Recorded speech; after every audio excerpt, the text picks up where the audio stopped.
Hello students, welcome again to the channel physics channel. Last class में हम लोग बात कर रहे थे फिजिकल वर्ल्ड के बारे में और हमने आधा चैप्टर लगभग कंप्लीट कर लिया था। आज हम उससे आगे चलते हैं। तो फिजिक्स के वर्ल्ड में, फिजिकल वर्ल्ड में हम लोग आगे बढ़ते हैं और हम आगे आते हैं फोर्सेस पर। फोर्सेस, अब नेचर में हमें बहुत सारे फोर्सेस देखने को मिलते हैं।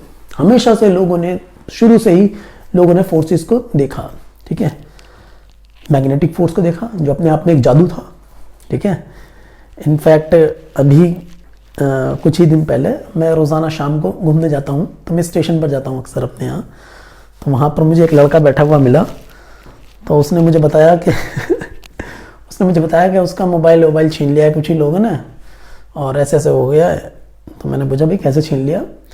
उसने कहा कि भाई उसने एक पेपर उठाया था और पेपर पर उसने फूंक मारी, आग लग गई थी उसमें। तो मुझे लगा कुछ जानता है अभी तांत्रिक विद्या है, तो मैं उसके कहने में आ गया। तो बहरहाल, तो ऐसा पहले ज़माने से चलता हुआ आ रहा है। ठीक है, और जो साइंस है बेसिकली आप सब लोग जानते हैं कि वह क्यों लगी। तो जो साइंस है उसका यूज़ अलग अलग तरीक़ों से भी हम देखते हैं। बहरहाल उस पर हम नहीं जाएंगे, तो हम अपना स्टिक करते हैं कॉन्सेप्ट पर। तो फोर्सेस को हमेशा से ऑब्जर्व किया गया, डिफरेंट फोर्सेस को, है ना, ग्रेविटेशनल फोर्स को। यानी हम नाम तो उस वक्त नहीं दे पाएंगे, लेकिन हमने फोर्सेस को देखा। ठीक है, फॉर एग्जांपल अगर आप बात करो, एक ऑब्जेक्ट है, लेट्स से ये ऑब्जेक्ट है ना, इस ऑब्जेक्ट को धकेलना शुरू किया गया होगा। ठीक है, लेट्स से इसके 4 हाथ नहीं है भाई, 2 ही हाथ हैं इसके। इस ऑब्जेक्ट को धकेलना जब शुरू किया गया होगा, ठीक है, पहले ऑब्जेक्ट जब व्हील नहीं था, लेट्स से व्हील के बारे में बात करते हैं हम, है ना, जब हमारे पास में व्हील नहीं था, तो व्हील जो आया लगभग हमारे पास में 10,000 साल पहले लगभग हमारे पास में पहिया आया। ठीक है, उससे पहले जब हमारे पास में पहिया आया ना, जो व्हील आया, व्हील का आने से पूरा एक रिवॉल्यूशनरी थिंग थी। एक व्हील जो था अपने आप में वो एक इंपॉर्टेंट डिस्कवरी थी ह्यूमन सिविलाइजेशन की। ठीक है, ह्यूमंस की एक इंपॉर्टेंट डिस्कवरी थी व्हील। व्हील से पहले हमारा जो वर्ल्ड था वो लिमिटेड था। ठीक है, तो ऑब्जेक्ट को पुश करते थे लोग। ठीक है, तो एक एहसास था फोर्स का। ठीक है, ऑब्जेक्ट को पुल भी करते हैं, है ना, तो पुश करते हैं,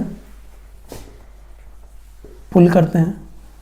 ठीक है, अच्छा, पानी में नहाते हैं, मान लीजिए अब कोई कूदा पानी में ऊपर से, पानी लगा दाड़ देनी सीने पर। ठीक है, तो वाटर का एक फोर्स हो गया। ठीक है, और भी बहुत सारे फोर्स देखते हैं हम वाटर के, है ना। पहले जमाने से लोगों ने ऑब्जर्व किया, शिप चला दी लोगों ने पानी के ऊपर। ठीक है, जब हमें लॉ पता लग गया तो हमने शिप भी चला दिया। ठीक है, अब पानी पर अगर आप कोई ऑब्जेक्ट को रखो, तो अगर आप एक नीडल को पानी पर रखते हो तो नीडल डूब जाती है, उस पर थोड़ा सा मोम लगा दो तो नीडल तैरती रहती है ना। तो वहां से हमें एक फोर्स मिला, सरफेस टेंशन। ठीक है, अब जब पानी की ही बात चल रही है, लेट्स से मेरे पास में बॉल है, उस बॉल को लेट्स से ये खाली बर्तन है मेरे पास में, खाली बर्तन। ठीक है, इस बॉल को मैंने यहां छोड़ा, है ना, खाली बर्तन में जब बॉल को छोड़ा मैंने, बॉल नीचे जाती है, लेकिन इस पर पीछे की तरफ फोर्स लगता है। कौन लगाता है फोर्स? एयर फोर्स लगाती है। इसको हम क्या कहते हैं? Air drag. अच्छा, आ जाओ इधर। जब इसे फोर्स लगा रहे थे हम, है ना, तो कई बार क्या होता था, देखा गया कि भाई कई बार ऐसा होता था जब ये खुरदरा होता था ये, तो फोर्स ज्यादा लगाना पड़ता था, और जब ये दोनों सरफेस चिकने होते थे तो फोर्स कम लगाना पड़ता था, है ना। तो यहाँ कौन सा फोर्स एक्ट कर रहा है? पीछे की तरफ जो हमारा फोर्स एक्ट कर रहा है, फ्रिक्शन कर रहा है। ये हमें एक फोर्स मिल गया फ्रिक्शन का, है ना। अब जैसे हमने इसको खाली बर्तन में गिराया, इसमें पानी भर दो, पानी भर दिया इसमें हमने, पानी, वाटर, है ना, वाटर भर दिया। जब हमने इसमें बॉल को गिराया तो इस पर एक ऊपर की तरफ एक और फोर्स लगा, है ना, और वो फोर्स कौन सा लगा? उसको हम कह सकते हैं अपथ्रस्ट, वाटर का अपथ्रस्ट, बॉयंसी फोर्स कह सकते हैं, बॉयंट फोर्स, है ना। तो यहां मैं डाल देता हूं बॉयंसी ऑफ। जब ये बॉल इसमें जाती है तो इसके सरफेस में, वाटर के सरफेस में, बॉल के सरफेस में एक फोर्स लगता है। ठीक है, ये स्लो जाती है आराम से, इसमें एक फोर्स लगता है। उसे जैसे एयर का ड्रैग होता है वैसे ही एक लिक्विड का ड्रैग होता है, उसे हम विस्कस कहते हैं, विस्कस फोर्स, है ना। अब जैसे मान लीजिए ये खाली बर्तन में जब गिर रहा था, अब मान लीजिए मैं वैक्यूम क्रिएट कर देता हूँ एक जगह, वैक्यूम है लेट्स से, इसमें वैक्यूम, कोई एयर नहीं है, नो एयर। जब एयर नहीं है तो इसमें मैं अगर किसी बॉल को छोड़ता हूँ तो इस पर ऊपर की तरफ कोई फोर्स नहीं लग रहा है, नीचे की तरफ सिर्फ एक फोर्स लग रहा है, ग्रेविटेशनल फोर्स, है ना। तो ग्रेविटेशनल हमारे पास में एक फोर्स हो गया नीचे की तरफ, जो अर्थ अपनी तरफ खींचती है सेंटर की तरफ, ग्रेविटेशनल फोर्स। ठीक है। सो पानी में गिराया हमने तो हमें विस्कस फोर्स भी मिला, और अगर हम इसकी डेंसिटी बढ़ा दें, वाटर की जगह कुछ और ले लें, हम मान लीजिए शहद ले लेते हैं हम, है ना। शहद में अगर गिराएंगे तो और स्लो जाएगी। ठीक है। तो विस्कस फोर्स क्योंकि हमने बढ़ा दिया। स्ट्रिंग है, स्ट्रिंग को हम खींचते हैं, उसमें टेंशन डेवलप हो जाता है, टेंशन एक फोर्स आ गया हमारे पास में। ठीक है। तो इस तरह से आप देखेंगे नेचर में हमेशा से लोगों ने देखा, ह्यूमंस ने देखा, बहुत सारे फोर्स नेचर में एक्ट करते हैं। ठीक है। और वो इतने सारे फोर्सेस हैं, अब ये इतने सारे फोर्सेस हैं, कुछ फोर्सेस को हमने यहाँ पर लिखा, ये फोर्सेस बहुत ज़्यादा हुए थे, है ना। तो इनकी स्टडी करना बड़ा मुश्किल हो रहा था। तो फिर हमारा एक जो हमने टूल अभी लास्ट लेक्चर में पढ़ा, यूनिफिकेशन काम आया। ठीक है। तो साइंटिस्ट ने क्या किया, कहा यूनिफाई करो, ये जो तुमने अब्दल में रखी ना, केओस जो मचा रखा है, इस केओस को ख़त्म करो सबको। चलो जी, केओस को ख़त्म कर देते हैं। तो इस केओस को ख़त्म करके ऑर्डर लाओ, है ना, ऑर्डर लाते हैं। चलो, तो इस केओस को ख़त्म करके ऑर्डर आया। ठीक है। और वो ऑर्डर क्या आया कि भाई ऑर्गेनाइज कर दिया उसको, नॉलेज को, है ना, यानी यूनिफिकेशन कर दिया। और अब जो है वो फोर्सेस को दो पार्ट में डिवाइड कर दिया, यानी कहा कि भाई यूनिवर्स में जितने फोर्सेस दिखाई दे रहे हैं आपको, वो सब फोर्सेस या तो ग्रेविटेशनल फोर्स है वो, या फिर वो इलेक्ट्रोमैग्नेटिक फोर्स है। अब भाई साहब ये हमने इलेक्ट्रोमैग्नेटिक हमने पढ़ा है। इलेक्ट्रोमैग्नेटिक दो फील्ड से मिलकर बना है, इलेक्ट्रिसिटी और मैग्नेटिज्म से। ठीक है। तो इसके अंदर इलेक्ट्रिक फोर्स भी होंगे, मैग्नेटिक फोर्स भी होंगे, ये आपको क्लियर रहना चाहिए। ठीक है। इसके अंदर इलेक्ट्रिक फोर्स की भी हम बात करते हैं, और मैग्नेटिक फोर्स जो मैग्नेट लगाता है, मैग्नेटिक फील्ड की वजह से फोर्स लगता है, वो भी हम बात करते हैं। ठीक है। इलेक्ट्रिक फोर्स जो होता है ना, इसके अंदर मैं लिख देता हूं इसमें इलेक्ट्रिक फोर्स और मैग्नेटिक फोर्स। इलेक्ट्रिक फोर्स जो लगता है बिटवीन चार्जेस, है ना, चार्ज के बीच में जो फोर्स लगता है। Magnetic force due to magnetic field की वजह से फोर्स लगता है। चलो जी। अच्छा, ग्रेविटेशनल फोर्स क्या होता है? ग्रेविटेशनल फोर्स क्या होता है? जो अर्थ फोर्स लगा रही है। ठीक है। या फिर आप कह सकते हो दो ऑब्जेक्ट आपस में एक दूसरे को अट्रैक्ट करते हैं, ग्रेविटेशनल फोर्स है वो भी। ठीक है। तो बेसिकली जो ग्रेविटेशनल फोर्स है, हाँ, तो दो पार्ट में डिवाइड कर दिया बेसिकली फोर्सेस को। ठीक है। अच्छा, तो कहा कि भाई आपने जो अभी पढ़ा है ना, हमने जो इतने सारे फोर्स लिखे हैं, वो ज़्यादातर फोर्स इसमें आ जाते हैं इलेक्ट्रिक फोर्स में, जो नेचर में हमें देखने को मिलते हैं। ठीक है। जैसा आपका टेंशन आ गया, नॉर्मल रिएक्शन, है ना। नॉर्मल रिएक्शन कौन सा फोर्स है? नॉर्मल रिएक्शन बता देता हूँ। जैसे मैंने पेन को यहाँ रखा, इस पेन को नीचे की तरफ अर्थ खींच रही है mg फोर्स से, और ऊपर की तरफ इस पे फोर्स लग रहा है रिएक्शन फोर्स। ठीक है। वो रिएक्शन फोर्स कैसा फोर्स है? वो इलेक्ट्रिक फोर्स है। कैसा फोर्स है? इलेक्ट्रिक। इसके और इसके इलेक्ट्रॉन्स के बीच में जो फोर्स लग रहा है, ठीक है, इसके कुछ इलेक्ट्रॉन होंगे, मेरे हाथ के जो एटम है उनके बीच में कुछ इलेक्ट्रॉन होंगे, इसके इलेक्ट्रॉन के बीच में जो फोर्स लग रहा है अट्रैक्टिव फोर्स, वो जो फोर्स है वो कैसा हो गया? नॉर्मल रिएक्शन फोर्स हो गया। टेंशन हो गया, फ्रिक्शन हो गया, एयर ड्रैग हो गया, हमारा हो गया विस्कस फोर्स हो गया, टेंशन हो गया, एटमॉस्फेरिक प्रेशर की वजह से फोर्स हो गया,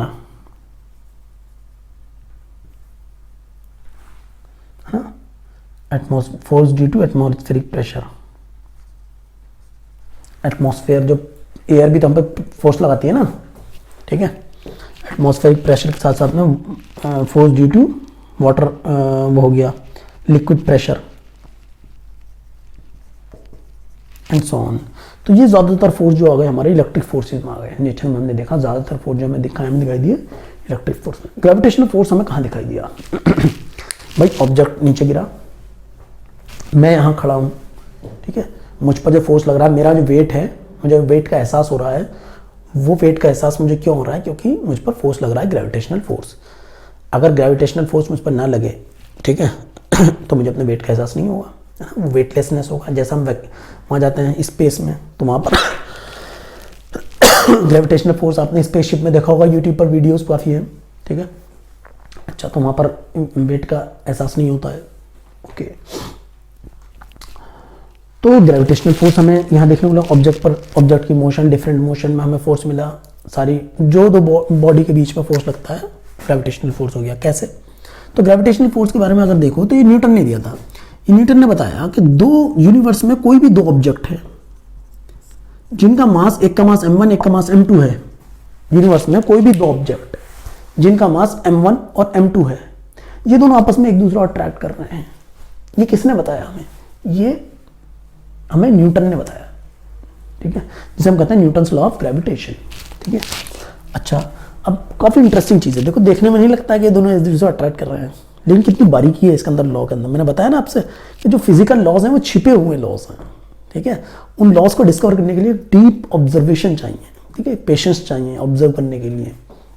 अच्छा, तो आगे बढ़ते हैं और हम देखते हैं ये जी है ना, ये ग्रेविटेशनल कांस्टेंट कहा इसको कहा कांस्टेंट। इसको मैं सिंपल कांस्टेंट लिख देता हूं क्योंकि इसके बारे में आप आगे पढ़ोगे ग्रेविटेशन वाले चैप्टर में। और इसकी कुछ वैल्यू फिक्स कर दी, उससे बोला कि भाई इसकी जो वैल्यू है ना यूनिवर्स में कहीं भी चले आओ, इसकी वैल्यू फिक्स रहती है। अच्छा, तो मास m1 है, m2 है और r जो होगी इन दोनों के बीच में डिस्टेंस होगी, यानी इन दोनों के बीच में डिस्टेंस लेट से अभी 1 मीटर है, इन दोनों के बीच में फोर्स लगेगा, वो कुछ फोर्स लगेगा, इस फॉर्मूले से डिसाइड होगा। तो लेट्स सी इन दोनों पेन के बीच में कितना फोर्स लग रहा है, हम कैलकुलेट करके देखते हैं, ठीक है। तो लेट्स सी कैलकुलेट करके देखते हैं। तो हमारा ये आ जाएगा, हमारा मास हम देख सकते हैं, इसका मास कितना हो जाएगा, इसका मास हो जाएगा आपका लगभग 50 ग्राम, इसका मास 50 ग्राम, ठीक है। और बीच में कुछ डिस्टेंस आ जाएगी, 1 मीटर डिस्टेंस आ जाएगी। और ग्रेविटेशनल कांस्टेंट आ जाए आपका 6.63 इंटू 10⁻11, हाँ। और मास आ गया आपका, लेट से हमने कितना बोला इसको, 20 ग्राम ले लेते हैं, चलो 20 ग्राम है ना। तो 20 इंटू 10⁻³ m1 आ गया, 20 इंटू 10⁻³ m2 आ गया, डिवाइड बाई 1 का स्क्वायर, 1 मीटर इसके बीच में डिस्टेंस रख दिया हमने। तो 6.63 या 67 होता है शायद, ये जो भी हो, ठीक है। 6.6 ले लेता हूँ मैं, इंटू 2 2 जा 4 इंटू 10⁻² -2 और -11 ये, तो ये आ गया 6.6 इंटू 10, ये कुछ हो गया 24 पॉइंट समथिंग आ जाएगा इंटू 10 या 2.4 इंटू 10⁻³ ले लो आप -16, तो 10⁻⁻16 न्यूटन फोर्स लग रहा है। कितना फोर्स लग रहा है? 10⁻⁻16 न्यूटन। अब ये 10⁻⁻16 न्यूटन फोर्स है कितना, इसको देखते हैं। अब देखो भी सीधी सी चीज है कि अगर हमारे पास में 1 kg का ऑब्जेक्ट है और वो 1 kg का ऑब्जेक्ट हमने अपने हाथ पर रखा, मान लीजिए एक बाट में लेकर आता हूं, 1 किलो का बाट, उसको मैं अपने हाथ पर रखता हूं, तो ये मेरे हाथ पर कितना फोर्स लगाएगा, लेट्स सी कितना फोर्स लगाएगा, ठीक है। तो ये फोर्स लगाएगा mg, m हो गया 1 kg और g की वैल्यू हो गई 9.8 मीटर पर सेकेंड। तो ये आ गया मेरे पास में 9.8 न्यूटन, अप्रॉक्सीमेटली मैं इसको 10 न्यूटन मान लेता हूँ। 1 किलो का ऑब्जेक्ट मेरे हाथ पर 10 न्यूटन फोर्स लगाता है, ठीक है। 1 किलो का ऑब्जेक्ट 10 न्यूटन फोर्स लगा रहा है, ठीक है। अच्छा, तो 10⁻⁻16 न्यूटन कितना हो गया, 0.0000000000001 न्यूटन, बहुत कम फोर्स हो गया, इसलिए हमें एहसास नहीं होता है फोर्स का, ठीक है।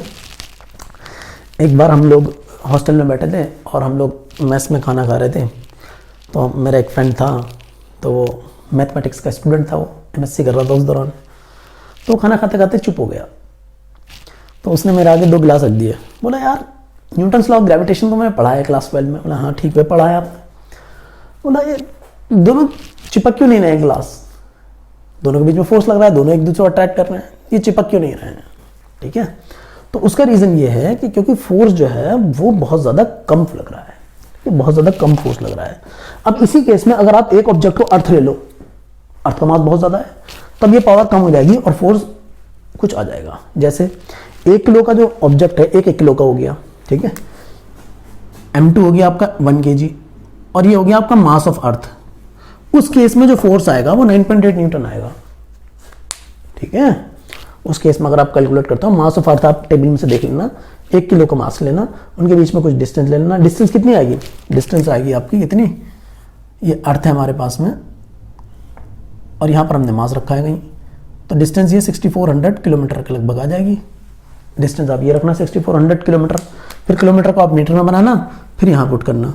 ठीक है, तो आप देखोगे फोर्स जो आएगा 9.8 न्यूटन आएगा। क्लियर है? ओके। तो बेसिकली ये तो हमने क्वांटिटेटिव कर लिया इसका, इस पर हम बात नहीं करते हैं, हम तो अपना ग्रेविटेशनल फोर्स पर बात कर रहे हैं कि भाई हमारा ग्रेविटेशनल फोर्स कैसा फोर्स है। ठीक है जी, हमने इसका फॉर्मूला दे दिया। अब ये जो फोर्स है ये लॉन्ग रेंज फोर्स कहलाता, लॉन्ग रेंज फोर्स, और इसकी रेंज जो होती है वो होती है इनफाइनाइट। क्यों इनफाइनाइट क्यों होती है? क्योंकि ये बहुत दूर तक करता है, फोर्स बहुत दूर तक करता है। ठीक है, अर्थ को सन अट्रैक्ट कर रहा है। ठीक है, सन अर्थ को अट्रैक्ट कर रहा है, लेकिन आप सन से कितना भी दूर चले जाओ, या फिर अर्थ का जो ग्रेविटेशनल फील्ड है, या सॉरी हम ग्रेविटेशनल फील्ड पर नहीं जाएंगे क्योंकि अभी तक आपने वो नहीं पढ़ा है। ठीक है, उस पर मैं नहीं जाता हूं।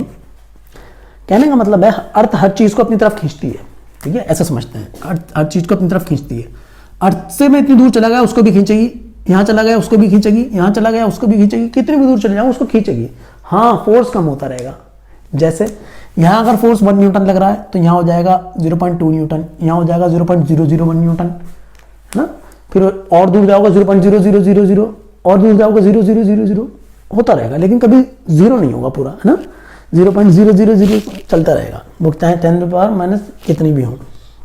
बहरहाल, तो कहने का मतलब है कि लॉन्ग रेंज फोर्स है और इसकी रेंज कितनी है? इनफाइनाइट। ये हम कैसे पता करते हैं? या आप ऐसे पता करते हो कि यहाँ पर अगर फॉर्मूले को देखो तो F इनवर्सली प्रोपोर्शनल है R² के। हाँ? अब अगर F जो 0 होगा, R को जब आप इन्फिनिटी रखोगे तभी होगा। ठीक है, अगर आप इसके नीचे इन्फिनिटी रखते हो तो इन्फिनिटी को आप लिख दोगे 1.0 और 0 ऊपर चला जाएगा तो 0 हो जाएगा फोर्स। यानी फोर्स कहाँ खत्म होगा? इन्फिनिटी पर। इन्फिनिटी कहाँ है? बहुत दूर, बहुत दूर। ठीक है, चलिए, तो हमने इसकी फोर्स की रेंज के बारे में पता कर लिया। ये लॉन्ग रेंज फोर्स होता है। नेक्स्ट पॉइंट आता है कि हमेशा अट्रैक्टिव फोर्स होता है।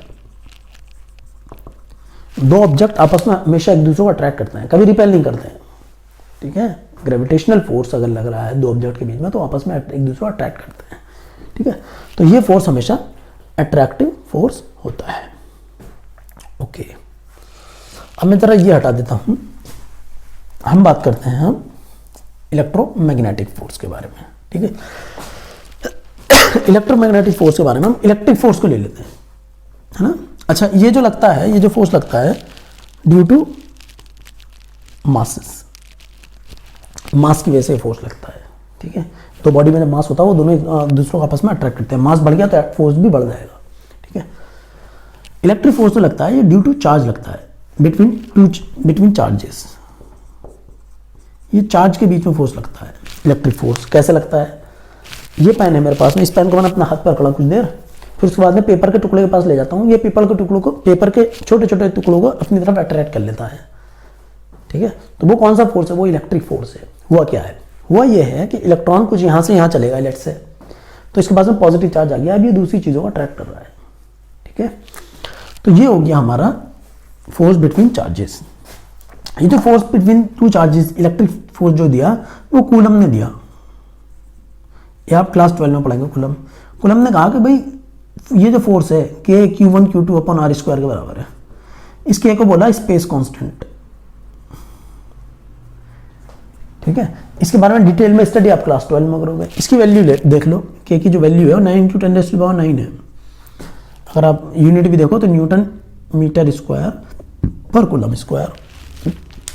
ये स्पेस कांस्टेंट हो गया। अब देखो ये फॉर्मूला कुछ ऐसा है ना, इनवर्स स्क्वायर रिलेशन है। देखो यहाँ भी R² है, यहाँ भी R² है, तो आप कह सकते हो ये भी लॉन्ग रेंज फोर्स होगा, है ना। अब बात आती है कि ये अट्रैक्टिव होता है ये वाला फोर्स, तो क्या ये भी अट्रैक्टिव होता है? कहने का मतलब है कि अगर दो पॉजिटिव चार्ज हैं तो रिपेल करेंगे, और अगर एक पॉजिटिव एक नेगेटिव हो तो अट्रैक्ट करेगा। तो ये फोर्स अट्रैक्टिव या रिपल्सिव दोनों तरह से होता है। अट्रैक्टिव भी हो सकता है एंड रिपल्सिव भी होता है। रिपल्सिव भी होता है, ठीक है। और ये चार्जेस की वजह से फोर्स लगता है, दो चार्जेस की वजह से। अच्छा, तो ये हमने कूलम फोर्स देख लिया। अब बात आती है कि भाई ये जो कूलम फोर्स है और ये जो ग्रेविटेशनल फोर्स है, इनकी ताकत कितनी है, इनमें से कौन मजबूत है, यानी कौन ज़्यादा स्ट्रांग है कूलम फोर्स में से और ग्रेविटेशनल फोर्स में से कौन ज़्यादा स्ट्रांग फोर्स है। तो इसको देखने के लिए हम एक छोटा सा एग्जांपल ले लेते हैं, एग्जांपल से समझ लेते हैं इसको कौन ज़्यादा स्ट्रांग है, ठीक है। तो लेट्स से मेरे पास में एक प्रोटॉन है, एक दूसरा प्रोटॉन यहाँ है, इन दोनों के बीच में डिस्टेंस मैंने ले ली है 1 मीटर, ठीक है जी।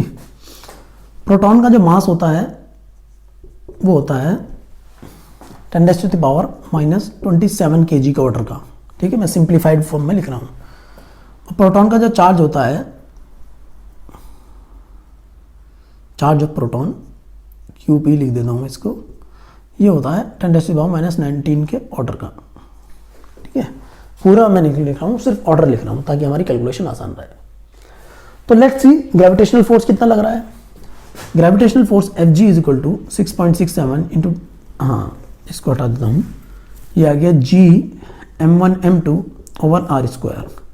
इनकी अगर वैल्यू पुट करता हूँ मैं, G की वैल्यू होगी 6.67 इंटू 10⁻⁻11 और m1 यानी mass of one proton, mass of one proton is 10⁻⁻27 kg, mass of second proton 10⁻⁻27 kg divided by distance का स्क्वायर 1 मीटर का स्क्वायर।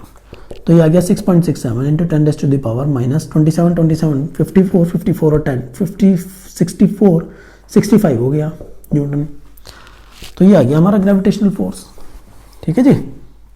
उसके बाद मैं देखता हूँ इन दोनों के बीच में इलेक्ट्रिक फोर्स कितना है ना, ये वाला कूलम से इलेक्ट्रिक फोर्स कितना है ना। इस इलेक्ट्रिक फोर्स को हम इलेक्ट्रोस्टैटिक फोर्स भी कहते हैं, क्योंकि इलेक्ट्रॉन रेस्ट पर है या चार्ज रेस्ट पर है तो उसे इलेक्ट्रोस्टैटिक भी कहते हैं, जब चार्ज रेस्ट पर हो। या सिंपली आप इलेक्ट्रिक फोर्स भी बोल सकते हो, ठीक है। अब इलेक्ट्रिक फोर्स अगर आप देखो या इलेक्ट्रोस्टैटिक जो भी आपको बोलना है, वो आ गया K Q1 Q2 over R square. K की वैल्यू आपने रख दी 10 × 10⁻⁹ Q1 आपने रखा charge of this proton 10⁻⁻19, charge of another proton 10⁻⁻19, दोनों के बीच में डिस्टेंस 1 का स्क्वायर। तो ये आ जाता है आपके पास 9 × 10⁻, ये आ गया आपको में 29 माइनस में न्यूटन, ठीक है जी।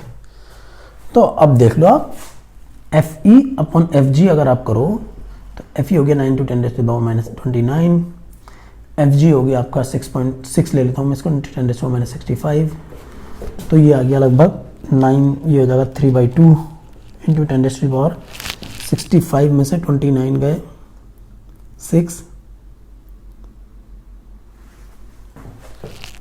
3 36, तो Fe इज इक्वल टू आ गया 1.5 10⁻36 Fg। या मैं कह सकता हूँ Fe जो है वो अप्रोक्सीमेटली इक्वल टू है 10⁻36 Fg। तो आप देखो जो इलेक्ट्रिक फोर्स है दो प्रोटॉन के केस में, वो ग्रेविटेशनल फोर्स से 10⁻36 टाइम्स ज्यादा है। समझ रहे हैं आप? 10⁻1 टाइम्स ज्यादा मतलब 10 टाइम्स, 10⁻2 मतलब 100 टाइम्स, 10⁻3 मतलब 1000 टाइम्स, 10⁻6 मतलब 1 मिलियन टाइम्स। तो देखो आप ये 10⁻36 तो एक बहुत ज्यादा स्ट्रॉन्ग फोर्स है। कौन? Electric force. Electric force is much stronger than gravitational force, बहुत ज्यादा स्ट्रॉन्ग है, मतलब कोई कंपैरिजन ही नहीं है इन दोनों फोर्सेस का, ठीक है। ओके, चींटी और हाथी समझ लो। बहरहाल तो ये हमने बात की कौन ज्यादा स्ट्रॉन्ग फोर्स है। ओके, तो इसको मैं हटा देता हूं यहां से।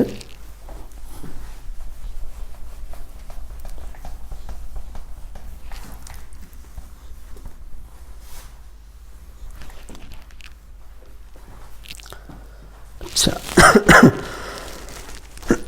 तो ये हमारी बात हो गई ग्रेविटेशनल फोर्स के बारे में, कंप्लीट हमारी बात हो गई। इलेक्ट्रोमैग्नेटिक फोर्स के बारे में हमने कंप्लीट बात कर ली। ओके, आगे बढ़ते हैं। अब क्या हुआ भाई, 20वीं सेंचुरी है ना, ये टर्निंग पॉइंट है साइंस में, फिजिक्स में। क्यों?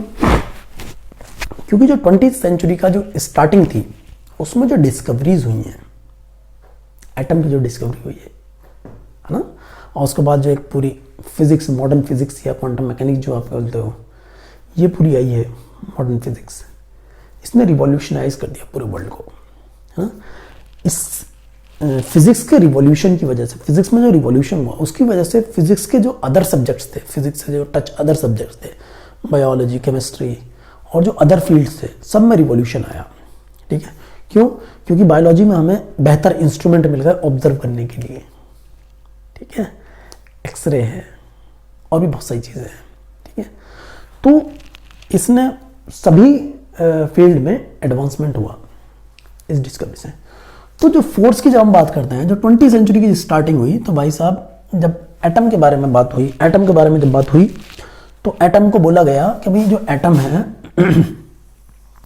एटम के अंदर एक न्यूक्लियस है, न्यूक्लियस के अंदर बोला गया प्रोटॉन बैठे हैं और न्यूट्रॉन भी बैठे हैं। तो लोगों ने कहा कि भाई जो प्रोटॉन बैठे हैं न्यूक्लियस के अंदर, प्रोटॉन रह रहे हैं न्यूक्लियस के अंदर, तो ये प्रोटॉन तो पॉजिटिव चार्ज पार्टिकल है। बोले हाँ जी, पॉजिटिव चार्ज पार्टिकल है। अब जो पॉजिटिव चार्ज पार्टिकल है, तो पॉजिटिव पॉजिटिव तो एक दूसरे को रिपेल करता है। ठीक है, तो एक साथ रह कैसे रहे हैं? अगर पॉजिटिव पॉजिटिव एक दूसरे को रिपेल करता है और फोर्स भी बहुत ज़्यादा है, कितना है? बहुत ज़्यादा स्ट्रॉन्ग फोर्स है, तो ये एक दूसरे को एक साथ में रह कैसे रहे हैं, है ना। पॉजिटिव पॉजिटिव एक साथ कैसे रह रहे हैं, ये क्वेश्चन आया। तो बाद में लोगों ने एक्सप्लेन किया, साइंटिस्ट ने एक्सप्लेन किया कि भाई इनको जो है ना एक फोर्स ने बांध के रख रखा है, और उस बाइंडिंग फोर्स को नाम दिया गया न्यूक्लियर फोर्स।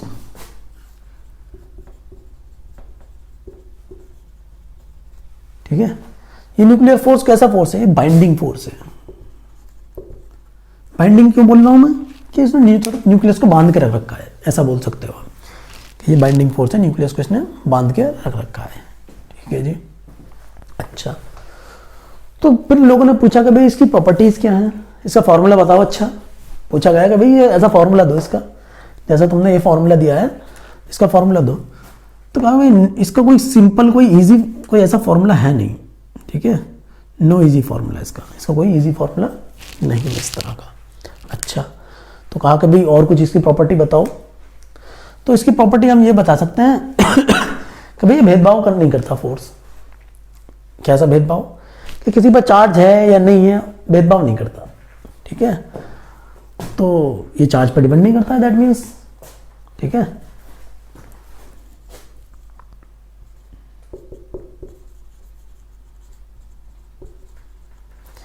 तो कहा भाई चार्ज पे भेदभाव नहीं करता है, तो क्या न्यूट्रॉन पे भी लगता है? जी हाँ, न्यूट्रॉन पे भी फोर्स लगता है, न्यूक्लियर फोर्स। न्यूट्रॉन पे वो अट्रैक्टिव फोर्स जो है न्यूक्लियस का, वो न्यूट्रॉन पे भी लगता है। अच्छा, तो पूछा कि भाई इसकी रेंज क्या है, कितनी दूरी तक लगता है? तो बताया कि भाई इसकी जो रेंज है ना, वो भाई इतनी है।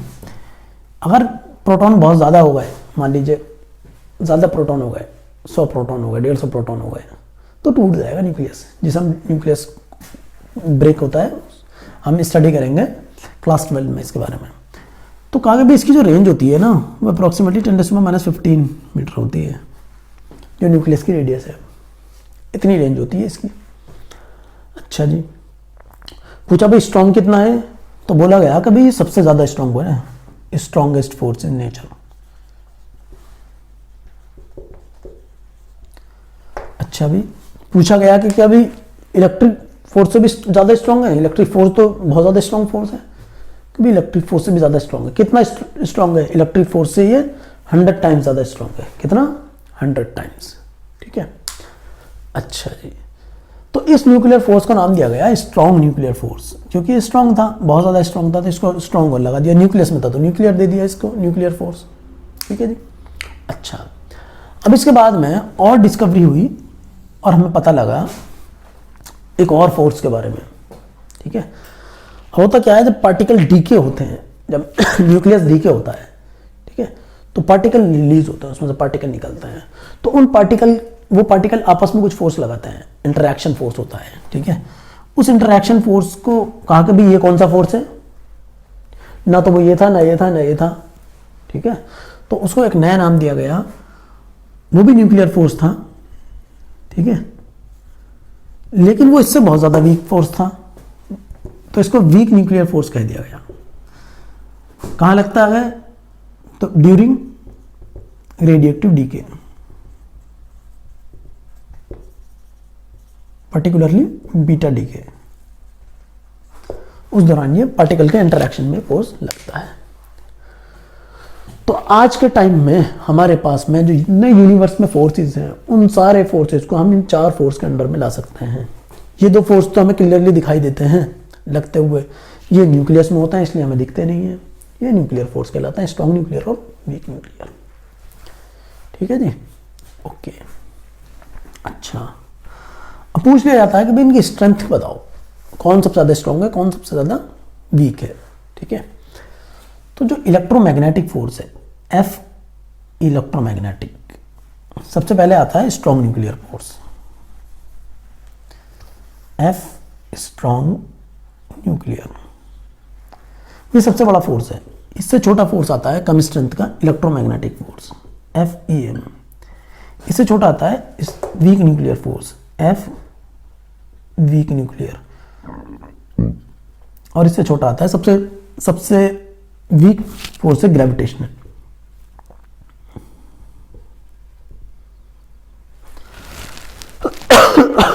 तो सबसे स्ट्रॉन्ग है वो सबसे वीक फोर्स है। अगर आप इसकी स्ट्रेंथ को 1 ले लो, इसकी स्ट्रेंथ को 1 ले लो, तो इलेक्ट्रोमैग्नेटिक फोर्स इससे 100 गुना कमजोर है, 10⁻⁻² हो जाएगा इसका ऑर्डर। और वीक न्यूक्लियर आ जाएगा लगभग 10⁻13, और ये आ जाएगा 10⁻⁻39। तो ये इंपॉर्टेंट है, पूछ लिया जाता है। फोर्सेस के बारे में पूछ लिया जाता है, इनकी रेंज के बारे में पूछ लिया जाता है। ठीक है, और जी हाँ, अट्रैक्टिव है या कैसा है ये भी पूछ लिया जाता है। तो ये हमने फोर्सेस के बारे में बात की फिजिकल वर्ल्ड में।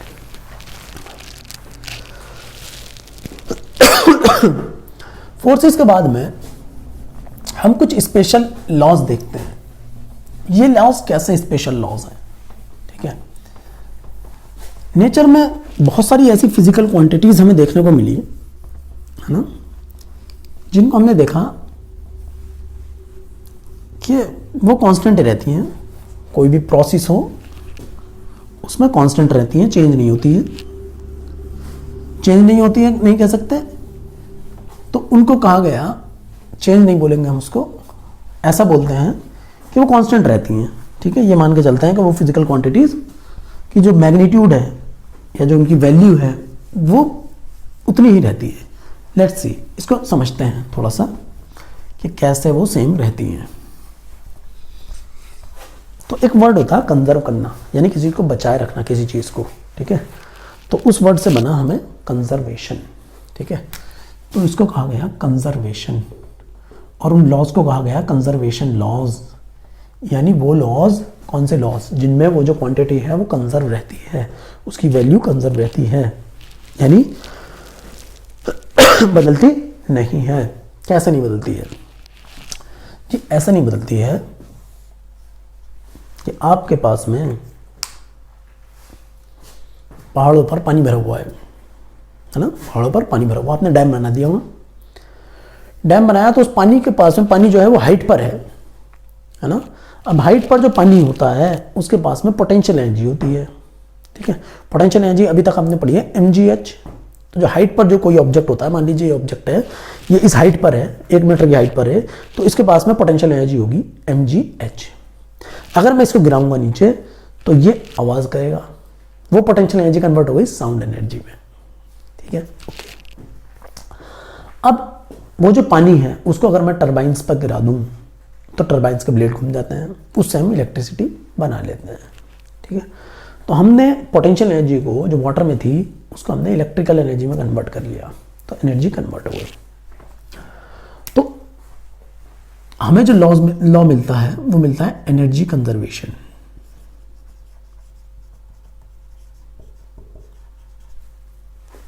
एनर्जी कंजर्वेशन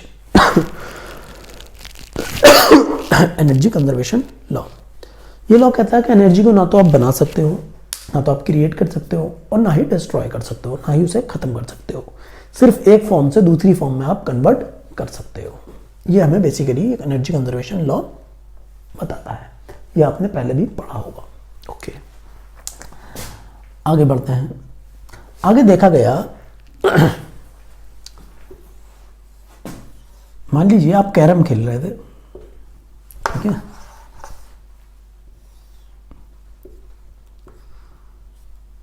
यहां पर 4 रखी थी ये, ठीक है, 4 गिट रखी थी यहां पर, ठीक है। लेट्स से एक ये बना लेते हैं, आपकी क्वीन भी बना लेते हैं एक लोग, ठीक है, ये आपकी क्वीन भी बन गई। तो आपने क्या किया कि भाई आपने यहां से स्ट्राइकर हिट किया। अब जो स्ट्राइकर था इसका जो मास था, इसको मैं एस बोल देता हूं। एस स्ट्राइकर का जो मास था वो था हमारा, लेट से मान लेते हैं 20 ग्राम, ठीक है, 20 ग्राम ऐसे बोल देता हूं। अच्छा, अब ये जो हमारी ये वाली ये थी, ठीक है, इनका जो मास है वो आ गया हमारा लेट से 10 ग्राम। सही है भाई। अब स्ट्राइकर जो आपने हिट किया उसकी वेलोसिटी, लेट से स्ट्राइकर की जो वेलोसिटी आपने हिट किया, जो स्ट्राइकर से हिट किया, तो उसकी जो वेलोसिटी थी, लेट से वो वेलोसिटी थी 1 मीटर पर सेकेंड, यानी 1 सेकेंड में 1 मीटर दूर चला जाता है वो। अच्छा, तो एक फिजिकल क्वांटिटी आपने पढ़ी होगी, उसे हम कहते हैं मोमेंटम, लीनियर मोमेंटम, ये होती है mv। तो आप अगर देखो इसका लीनियर मोमेंटम वो आता है 20 × 10⁻³ जो कि मैंने मास रख लिया इसका, वेलोसिटी आ गई 1, तो ये आ गया 2 × 10⁻², ये आ गया kg मीटर पर सेकेंड मोमेंटम। तो आपने फिर स्ट्राइकर जब हिट किया तो सारी हीट ये इधर उधर चली गई, ठीक है, ये इधर चली गई, ये इधर चली गई, ये इधर मान लीजिए। तो आपने क्या किया, इन सब के मास को, इनकी वेलोसिटी और ऑब्जर्व की। इसकी कुछ वेलोसिटी आई, इसकी कुछ वेलोसिटी आई, इसकी कुछ वेलोसिटी आई, इसकी कुछ वेलोसिटी आई, इसके मास से वेलोसिटी की मल्टीप्लाई करी, इसके मास से इसकी वेलोसिटी मल्टीप्लाई करी, इसके मास से इसकी वेलोसिटी मल्टीप्लाई की, इसके मास से इसकी वेलोसिटी मल्टीप्लाई की, उनको ऐड कर दिया तो देखा कि वो तो इतने ही आ रहा। यानी कहने का मतलब है कि जो स्ट्राइकर के पास मोमेंटम था वो उसने अपना सारा मोमेंटम ट्रांसफर कर दिया उन 4 गिटों पर, और वो चारों दूर चली गई, तो ये मोमेंटम ट्रांसफर हो गया। इस प्रोसेस में अगर आप देखो तो मोमेंटम कंजर्व रहा, यानी जो पहले मोमेंटम था हिट होने से पहले वही बाद में भी मोमेंटम है, तो इसको कहा गया conservation of linear momentum.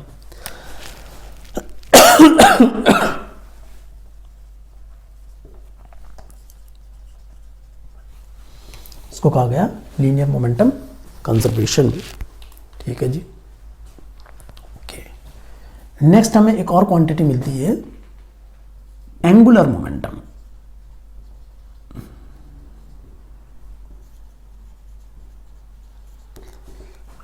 Angular momentum conservation. अब जो लीनियर मोमेंटम कंजर्वेशन है बड़ा आसान कर देता सिस्टम को।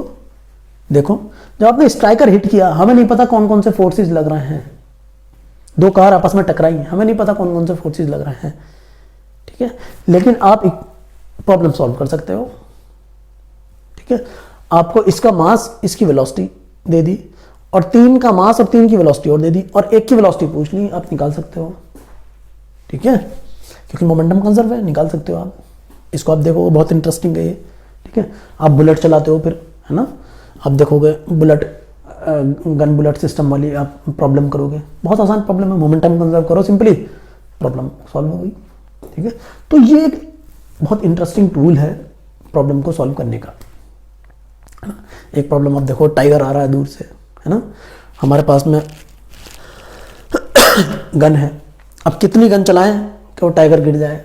अब ये कैसा क्वेश्चन है, कितनी बुलेट चलाएं, है ना, ये प्रॉब्लम पूछी जाती है फिजिक्स में, कितनी बुलेट चलाएं कि वो टाइगर गिर जाए। अब ये कैसे डिसाइड होगा कि भाई टाइगर कैसे गिर जाए, तो टाइगर भी हम गिराएंगे, देखना आप, आगे। तो इंटरेस्टिंग है वो इसका एप्लीकेशन। उसी तरह से जब आप एंगुलर मोमेंटम को समझोगे तो उसके बाद में एंगुलर मोमेंटम कंजर्वेशन जब आप अप्लाई करोगे तो बहुत कॉम्प्लेक्स प्रॉब्लम भी बहुत आसानी से सॉल्व हो जाएगी। तो ये भी आप देखोगे, ये भी बहुत इंटरेस्टिंग कंजर्वेशन लॉ है। इसके बाद में हमने अभी चार्जेस के बारे में पढ़ा कि भाई चार्ज का आपस में फोर्स लगता है, ठीक है। तो वहां से मिलता है charge conservation.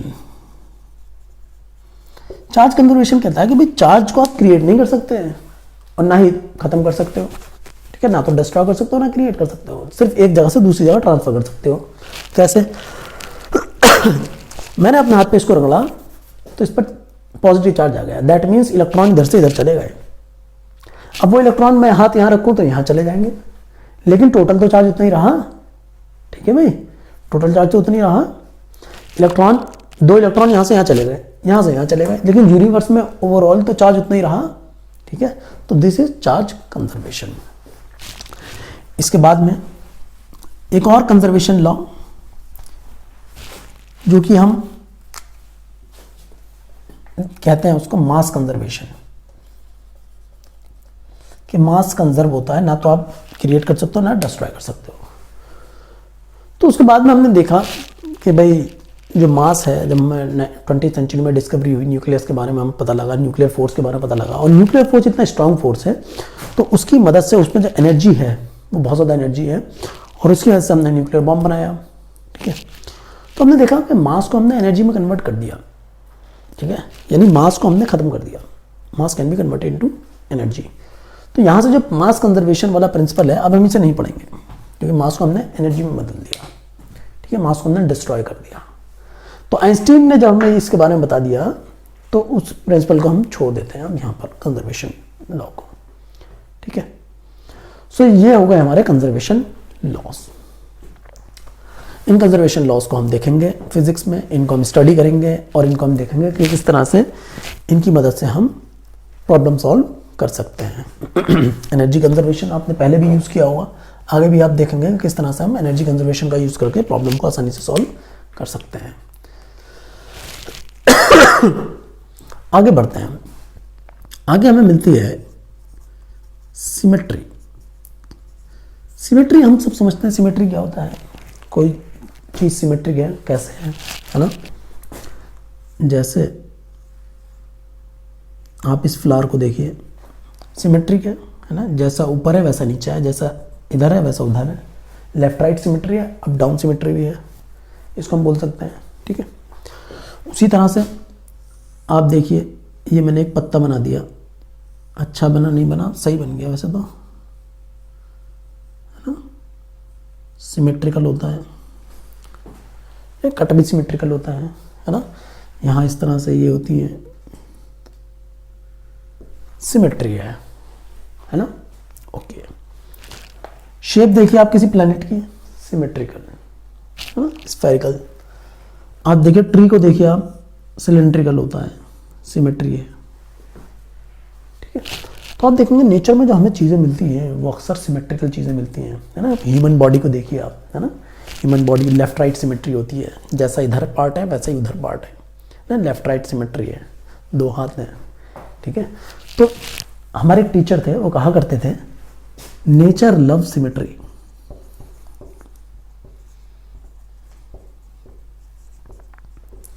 Nature loves symmetry. तो हम आगे बढ़ते हैं, हमने सिमेट्री को समझ लिया, ठीक है। तो हमें मिलता है symmetry of physical loss. What is symmetry of physical loss? What do I mean by symmetry of physical loss? Symmetrical loss, symmetry of physical loss से कहने का मेरा क्या मतलब है, क्यों मैं कह रहा हूं symmetry of physical laws? Laws क्या है पहले तो हम ये समझे, फिजिकल लॉस क्या है। फिजिकल लॉस क्या है भाई? Gravitational law is a physical law, है ना, gravitational law is a physical law. तो साइंस फिजिक्स में जो हमारे पास में लॉज हैं, फिजिकल लॉज, वो हमारे पास में लॉज हैं।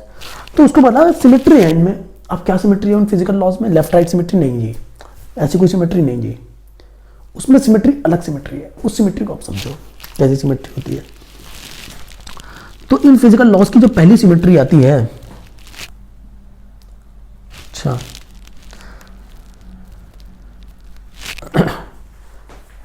इनकी पहली सिमेट्री आती है वो आ जाती है सिमेट्री ऑफ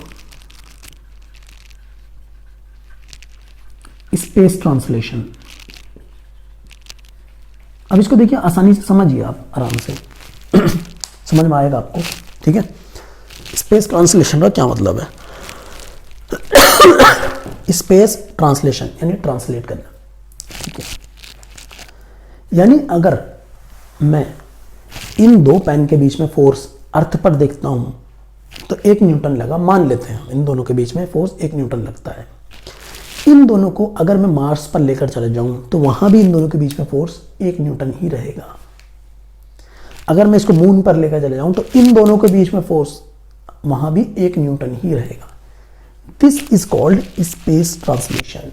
यानी स्पेस में आप कहीं भी चले जाओ, लॉ वही रहेगा, ठीक है।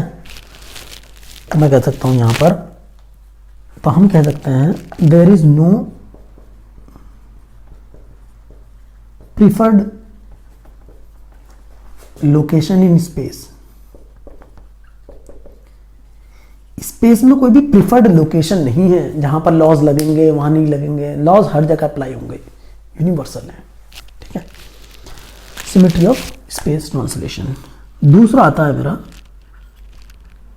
Symmetry of time translation. इसका क्या मतलब है? इसका मतलब है कि जो भी लॉज है हमारे पास में, फिजिकल लॉज, उन्हें आज अप्लाई करो या कल अप्लाई करो या 100 ईयर्स आफ्टर अप्लाई करो या 500 साल बाद अप्लाई करो, वो लॉज वही रहेंगे। Laws do not change. इनके बीच में फोर्स अगर आज 1 न्यूटन है तो 100 साल बाद भी 1 न्यूटन होगा, अगर इनका मास वही है तो, ठीक है। तो ये हो गया हमारा सिमेट्री ऑफ स्पेस ट्रांसलेशन। तो दिस इज कॉल्ड सिमेट्री, समझ रहे हैं? यहां पर सिमेट्री ये वाली सिमेट्री नहीं है, this is called symmetry of physical laws. Third हमारा आता है आइसोट्रोपी ऑफ स्पेस। आइसोट्रोपी का क्या मतलब है, पहले आप इसको देखो।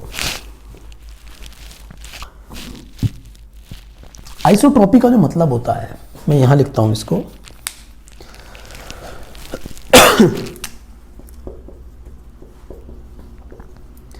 आइसोट्रोपी का मतलब होता है one value in all direction. किसी भी चीज की एक वैल्यू जब सभी डायरेक्शन में हो, उसे आइसोट्रोपी बोलते हैं। तो आइसोट्रोपी ऑफ स्पेस का क्या मतलब है? आइसोट्रोपी ऑफ स्पेस का मतलब है कि किसी भी डायरेक्शन में इन लॉज को अप्लाई करो, आंसर वही रहेगा। तो हम इसे कह सकते हैं there is no preferred direction in space.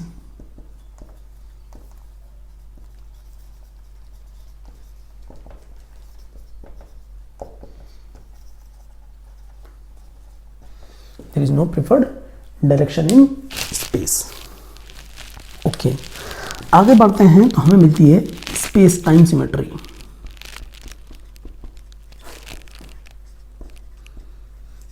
इसके बारे में आप हायर क्लासेस में अपने पढ़ोगे, स्पेस टाइम सिमेट्री के बारे में, ठीक है। ये टाइम कंज्यूमिंग कॉन्सेप्ट है, स्पेस टाइम सिमेट्री क्या है। और भी आप कुछ एब्स्ट्रैक्ट सिमेट्री पढ़ेंगे।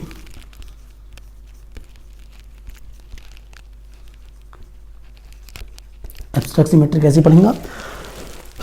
जब आप न्यूक्लियर फिजिक्स पढ़ते हैं वहाँ पर आपको बेरियन नंबर कंजर्वेशन और भी काफ़ी, जैसे वो कंजर्वेशन लॉज हो गए, ऐसे हमारे पास में जैसे न्यूक्लियर फिजिक्स में ये कंजर्वेशन लॉज हो गए, उसी तरह से आपके पास में कुछ एब्स्ट्रैक्ट सिमेट्री भी होती हैं। सॉरी, वो कंजर्वेशन लॉ थे, ठीक है, न्यूक्लियर फिजिक्स में। ओके, तो कुछ एब्स्ट्रैक्ट सिमेट्री भी हमारे पास में और होती है। अच्छा, तो यहाँ पर हमने पढ़ा symmetry of physical laws, symmetry of space translation, time translation and isotropy of space. अच्छा, और यहाँ हमने पढ़ लिया कंजर्वेशन लॉ। इनफैक्ट ये जो हमारे पास में कंजर्वेशन लॉज आए हैं, ये हमें यहीं से मिलते हैं, सिमेट्री ऑफ फिजिकल लॉ से। जब आप देखते हो सिमेट्री ऑफ स्पेस ट्रांसलेशन, ठीक है, आप देखते हो सिमेट्री ऑफ टाइम ट्रांसलेशन, तो इन्हीं से हमें ये लॉज मिलते हैं। Energy conservation, linear momentum, angular momentum conservation.